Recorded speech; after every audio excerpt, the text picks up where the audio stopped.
Bideo honetan ikusiko dugu nola eraman Googleko kontaktuak Outlook kontaktuetara.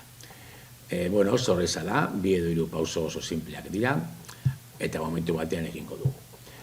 Ni banago hemen Googleko kontu batean, eta hemen baditut etiketa batzuk eginda, joango nez egiten etiketa batekin, baina egin alda guztiak batera. Hemen nago sartuta, irakasleak etiketan, bi kontaktu ditut, eta egin behar dudan gauza bakarra da, esportatu kontaktu hauek. Sakatuko dut, beraz, esportatu, eta hemen baditut, aukera pare bat edo hiru.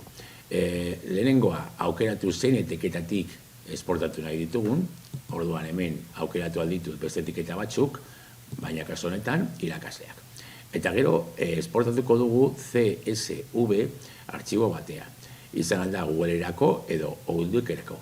Kasu honetan, aukeratuko dugu Outlook CSV. Eta egingo dugu esportatu. Deskargatu egingo da artxiboa, noski jakin behar dugu non deskargatzen den, gero hartzeko Outlooketik. Basatuko naiz beste kontura, hemen banago orain Microsofteko kontuan, Outlookeko kontuan, eta banago kontaktuetan.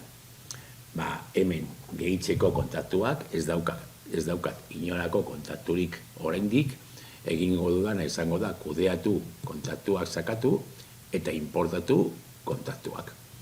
Eskatuko dit CSV fitxategi hori, orduan harakatu sakatu, eta bilatuko dut. Nik hemen daukat deskarga eskarmeta barruan, orduan sakatuko dut, eta egingo dut importatu.